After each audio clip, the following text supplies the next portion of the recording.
The box in his hands weighed nothing, yet it felt heavier than anything Daniel Carter had ever carried.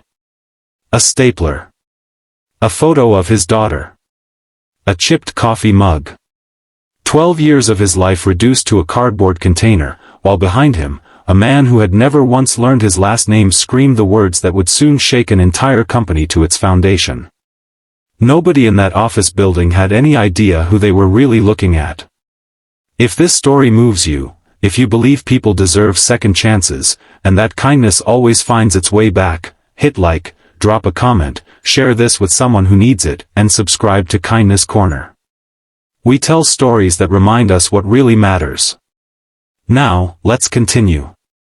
Daniel had walked into Whitmore Financial every single morning for 12 years wearing the same quiet, unassuming demeanor. He kept his head down, worked harder than anyone else on the floor, and never spoke unless spoken to. Most of his co-workers assumed he was simply a mid-level analyst scraping by, quietly raising his 8-year-old daughter, Emily, alone since his wife passed away 3 years earlier. They saw the wrinkled shirts he wore on Fridays, the same worn-out sedan he parked in the employee lot, the brown bag lunches he ate alone at his desk. What they didn't know was that Daniel Carter had once built and sold 2 tech companies before he was 30, that he held a controlling stake in the very holding company that owned Whitmore Financial, and that he could have bought the building they worked in without blinking. He never told anyone. After losing his wife, all he wanted was to disappear into something normal, something quiet, something that let him focus on being a father instead of a headline. That morning began like any other. Emily had a fever, and Daniel stayed an extra 10 minutes to make sure she was settled with her grandmother before heading to work. Those 10 minutes cost him. He walked in at 9:12 instead of 9 o'clock, and standing by the elevator, arms crossed, was Gregory Voss, the newly appointed CEO who had transferred in from the corporate office 3 weeks prior. Voss was the kind of man who mistook cruelty for leadership, who believed that fear was the only currency that mattered. He had already fired 6 employees in his first 2 weeks, each dismissal delivered in front of as many witnesses as possible, as if humiliation were part of his management style. Voss looked at Daniel, glanced at his watch, and without asking a single question, without knowing anything about the man standing in front of him, he raised his voice loud enough for the entire floor to hear. He called Daniel careless. He called him replaceable.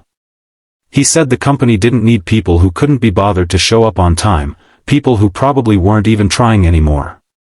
Daniel didn't argue. He never did. He simply looked at the man, nodded once, and said he understood. But Voss wasn't finished.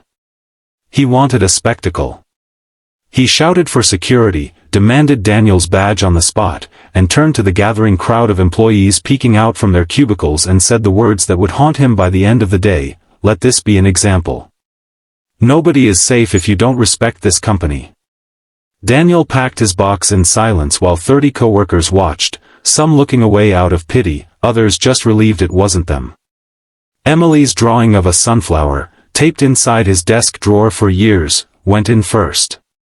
Then his coffee mug, a gift from his late wife. Then the framed photo of the 3 of them at the beach, back when Emily was 5 and life still felt whole. He didn't cry. He didn't defend himself. He simply walked toward the elevator with his head held slightly higher than anyone expected, because somewhere deep down, he already knew something Gregory Voss did not. By the time Daniel reached his car, his phone had already started buzzing. It was his lawyer, a longtime friend named Marcus Chen, calling to confirm the quarterly board meeting scheduled for that same afternoon. Daniel hadn't attended a single board meeting in 3 years. He always sent Marcus in his place, preferring to remain the silent majority shareholder nobody suspected. But something told him this time needed to be different. That afternoon, the Whitmore Financial boardroom filled with executives, all unaware that the true owner of the company was about to walk through the door for the first time in years. Gregory Voss sat at the head of the table, confident, reviewing his notes on cost-cutting initiatives, completely unaware that his morning's performance had already reached the ears of the one person who could end his career with a single sentence. When Daniel walked in, dressed simply, carrying nothing but a folder, a hush fell over the room.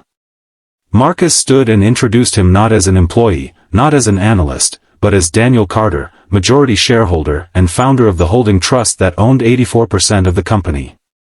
Voss's face went pale. The room fell utterly silent, the kind of silence that swallows a person whole. Daniel didn't raise his voice. He didn't need to. He simply asked Voss to explain, in front of the board, why he had publicly humiliated an employee that morning without asking a single question about the circumstances. Voss stammered, tried to recover, tried to explain policy and punctuality, but Daniel gently interrupted. He explained, calmly and without anger, that the man Voss fired that morning was late because his daughter was sick, was a widower raising her alone, and had quietly kept this company financially afloat through 2 recessions by choosing, again and again, not to sell his shares when it would have been easy and profitable to do so. He said the real failure that morning wasn't tardiness. It was leadership that chose cruelty over understanding. The board voted unanimously that same day to remove Gregory Voss from his position. But the story doesn't end with justice. It ends with something softer. Daniel didn't want revenge, he never had it in him. Instead, he used the moment to do what he'd wanted to do for years but never had the courage to reveal. He established a permanent fund within the company for employees facing family emergencies, sick children, financial hardship, anything that punctuality policies could never account for. He named it quietly, without his name attached, simply calling it the Second Chance Fund. Word spread not because Daniel sought attention, but because kindness like his is impossible to hide for long. Co-workers who once pitied him during his walk to the elevator now understood that the man who barely spoke, who kept his head down, had been carrying more grace than any of them could imagine. If this story touched your heart even a little, if it reminded you that quiet people often carry the loudest kind of strength, please take a moment to like this video and share it with someone who needs a little hope today. Before we go, I'd love for you to drop just one word in the comments below, kindness, if you believe everyone deserves to be seen for who they truly are, not just what they appear to be on the surface. Daniel Carter went back to work the very next day, in the same wrinkled shirt, sitting at the same modest desk, choosing once again to be nothing more than a quiet single father doing his best, because the richest thing he owned was never his fortune. It was his heart.